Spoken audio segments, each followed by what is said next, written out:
So last year, the Royal College of Paediatrics and Child Health wrote to Vallet and told us that we'd improved on a number of our clinical outcomes, which was a surprise to us. We really weren't expecting that.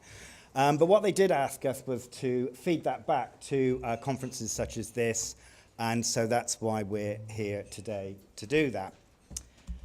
And the clinical outcomes that showed those improvements were the completion of the 7 care processes, adjusted mean A1C, A1C of target for percentage of children receiving A1C target, and a reduction in the percentage of children who were high HbA1c. And there was sort of varying degrees of improvement on all of those. Our adjusted mean HbA1c, even back in 2015, 2016, was still a little bit on the high side, and that's been an issue for us in Herefordshire, that we seem to be a little bit behind the curve. And whilst we're still making the same incremental improvements than a lot of other services are doing, we're not getting that breakthrough just yet. But it was still a small improvement. We were pleased by our reduction in the high level of the children with high HbA1c. That came down from 26% in 2014 and 15 to 14.9%. And we don't really have a massive explanation for why that was happening for those 3 outcomes. Looking back through our annual reports and our MDTs, we had the same kind of discussions, I guess, that all services have about focusing on a consensus for setting targets, for improving structured education, and those kind of issues.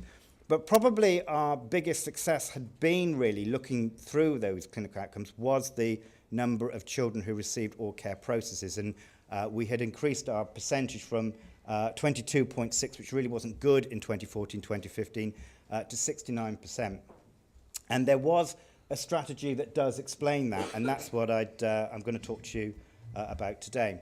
So one of the things, or a couple of things that we really noticed from completion of the 2014-2015 data and from subsequent years before that, was that this was a hugely time-consuming process for us. We don't have Twinkle or Diamond. We are a fairly small caseload. We only have 60 to 70 children, so we're tiny compared to some of the caseloads in the room today. So Twinkle and Diamond wasn't necessarily seen as a priority for us. But what it did mean is that we would have to physically rifle through medical records for every single one of our child and pull up those 4 HbA1cs and try to find every scrap of data that we could to put on the Excel spreadsheets, as it was then, for NPDA. And amongst all those sheets of paper, there might or there might not be a retinopathy report. That seemed to be a fairly scattergun process in getting reports back from our retinopathy screening program. So we'd be looking for that. Then we go in through the oldest electronic database in history to look through our blood results, our celiac screens, and our thyroid functions. And we go through it again and again to make sure we hadn't missed this crucial piece of data. And if anything wasn't on any of those things, we would scrape around in our nursing records and try and find if we'd missed anything there. I've gone a bit too far. So it was huge. And then we just about started doing it as soon as the submission window opened, and we just about squeezed the last bit of data in before that submission window closed. And it was a really frenetic period and a very wasteful period for us, because it meant that 1 or 2 of us were spending all our time doing that. We also were aware back in 2014-15 how incomplete a lot of that data was. And some of that data was data that really should have been better if we'd been more aware and more alert to the fact that we weren't capturing it. These were things like psychology assessments, which back in the day were often done. They were PIED scores, which I think a lot of services use, and they were done by the consultant, in addition to all the other stuff that consultants did at annual review time. So sometimes they got missed. And there wasn't a great process around what we did with that, even if we captured that data. They were the infamous ACRs, which parents never returned to us, and one of our worst performing indicators, really. And we're quite particular about our ACRs. We don't take them at clinic. We have early morning samples, and they're processed properly. So we were down in our numbers for that. And then there were things like foot examination and smoking status, which didn't have the same traction of importance. They just got overlooked because we were so involved with getting A1Cs down and thyroid and celiac screens that if we managed to get smoking status or a foot examination in, that was good. But it really was very incomplete processes for both of those. They didn't get the same status as the other criteria. So having considered this and having some discussions around this, we decided that we really needed to do something about that from logistical point of view and also from the quality of data that we were submitting. So the only solution we had in the absence of any more electronic databases was a simple see-all at-a-glance grid of every piece of information that we would collate as we went along. Obviously, NPDA are doing that now. You can submit your data as you go. But we were trying to do this in 2015, 2016, and on a simple Word document. It had to be really easy that we could edit and update at any particular point. And it enabled us to see everything about every child that we had. It was principally to collate ongoing data for that easy submission, but it was also served as a useful way of tracking and pursuing any missing data. It alerted us by its absence that we needed to do something about that. And it was situated on a shared drive on our computer so that every member of the team could contribute something towards it and bring it up every now and again and add any information that they had to make sure that it wasn't getting neglected. And the care process, the grid looked something like this. This is, I know it's just a load of data on there, I don't expect you to read it, but this is what it looked like back in 2015 and 2016. I've embellished some of the headings so that you can see what we did. And it's very, very simple. It's just a list of names of every child down the left-hand side. And then along the top, we had all the care processes. That's not all 7 care processes plus the A1Cs. There was another grid under that, but again on the same document, which meant that we could see all of our information at the same time. And, of course, we were also able to put in reminders as well if we were missing stuff. So there was nothing ingenious about it. There was nothing particularly sophisticated in that sort of version 1.0 that we used. But its impact was really very significant. The top funnel graph shows where we were back in 2014, 2015 for our care processes, and we were just tucked under the national average, so not a great place to be. And then the 2015, 2016, we'd gone up to a much more higher performer, as a direct consequence of the fact that we were able to track all of that data as we went. So this grid has stayed with us, and we've made it more sophisticated and a little bit more dynamic, as best you can make a Word document dynamic. But we've added RAG rating HbA1c. So now we can see a colour visualization of those numbers of children that are achieving our target, 58 millimole or below target, those that are still struggling to get good HbA1c, and that mass in the middle that just doesn't seem to go anywhere in particular. And also we've RAG rated our clinical data as well, so that stuff that's due, that stuff that's overdue, we're able to draw our eyes straight to it. And as a team, we go in every now and again and make sure we can track down that data and complete it. Where retinopathy screening was concerned, we decided that something more robust needs to be put in place. So after a number of phone calls and hints to our retinopathy screening program, we managed to set up an NHS Net email, secure email account, so that we are now in direct communication with our retinopathy screening, and we are able to ask for data as and when we need it. This is around the lines of, did people attend their retinopathy screening? What was their result? And if they didn't attend, that gave us the opportunity to track them down and do something meaningful, which is obviously what we're meant to be doing at this end of the screening process. And that's working very nicely. We also had our podiatrists to teach us foot examinations, so they weren't neglected and did get a bit more status. And actually it helped share out some of those responsibilities at annual review, which is just this crushing of data very, very quickly in a clinic appointment to extract as much information out of a child as possible. So we're now doing foot examinations, and we also put a standard operating procedure together as well to show that we know what we're doing, we're properly trained, and there's an escalation policy to our podiatrist based on what we find. One of our PDSNs also is able to take blood's annual review now, and that helps share some of that workload from the consultants. We also started doing monthly additional clinics for DNAs and cancellations. That started halfway through the year. Originally, it was designed to capture those children that were having repeated high HbA1c, but it's kind of morphed into just get anyone in who misses a clinic appointment or DNAs. And that's been particularly important this year because we've had a whole change in our booking system electronic database, and it's been a disaster.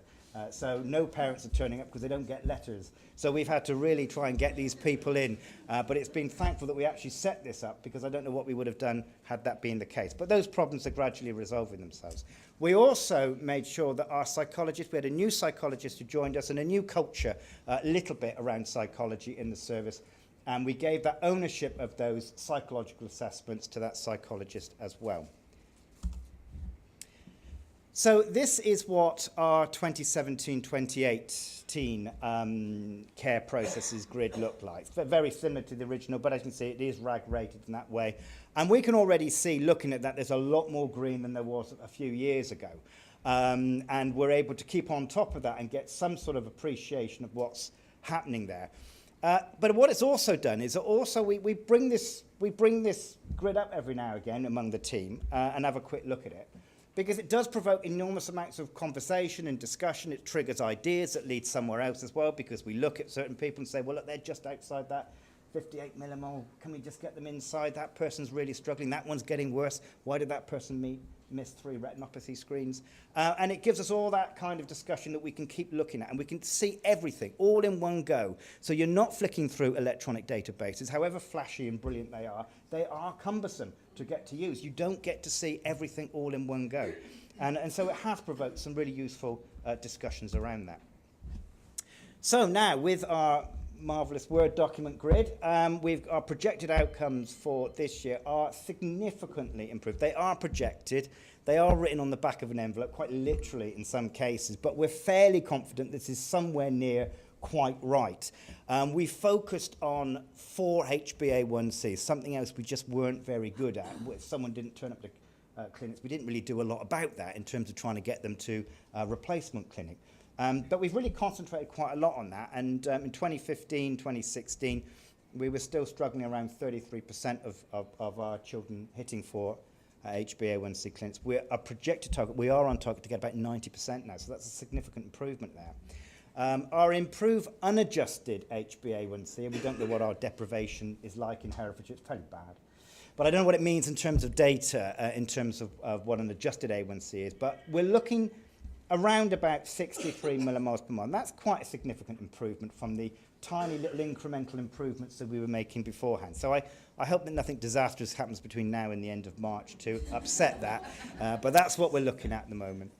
And a projected unadjusted percentage of children under 58 millimole, this is probably our biggest improvement. We were scrabbling around at sort of 17% and really struggling to get some data onto, to get some impressive data around those targets. And that's around about 32%. Now, 30-odd%, that would be great if we could actually manage to do that. So, and that's all been because we're able to see that information all in one go and have those conversations that enable us to have those ideas to try and create future plans like this one. So our future plans are to continue those monthly additional clinics, but we need to. They're really, really useful in getting those patients in. Those additional clinics are exactly like normal clinics, except there are no consultants there. But we do HbA1cs, we do height and weights, we send out clinic letters, and everything else is as a normal clinic. The psychology assessments we're looking at changing that around. Our psychologist is absolutely fantastic. I think psychologists are so important in our services.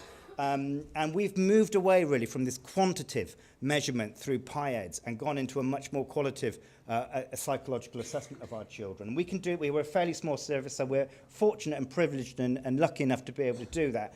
But what we're finding is we thought we knew our families, we thought we knew our children, we really don't. And what our psychologist is actually managing to do is find out all sorts of stuff, whether it's learning needs that we never discovered, and neither did school in some of those cases, and all sorts of behavioural issues that are happening, family dynamics that we weren't aware of. And whilst we're not eavesdropping on this, it's useful to know when you start give that level of education and build that into what levels of motivation that those children are likely to have when you're trying to throw more education at them and trying to improve their HbA1cs.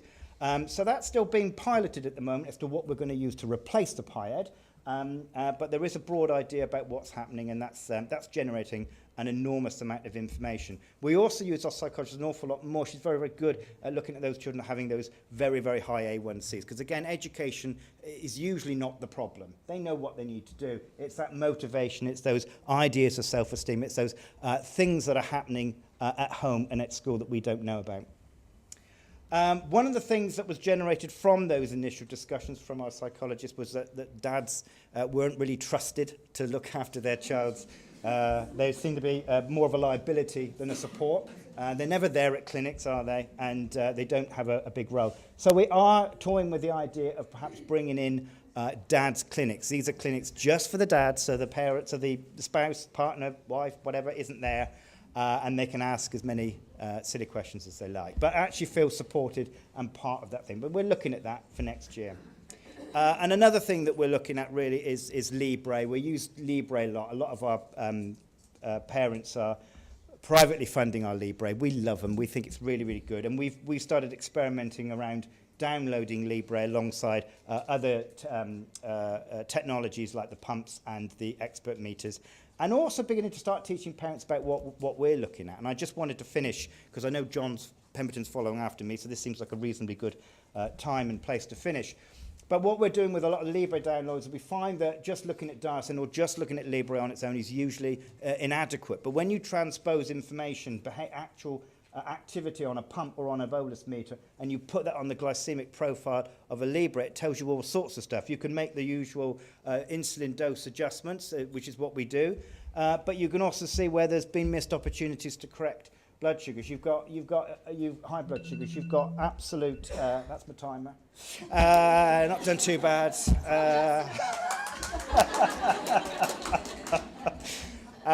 It also gives you clear evidence where children have missed a meal or delayed a meal and that kind of thing. So transpose that information on top of the Libre, where the quality of the advice that we're giving back to those parents is much, much more useful, much, much more certain. There's less guesswork. And hopefully that's going to help achieve improved HbA1cs later on. Thank you very much.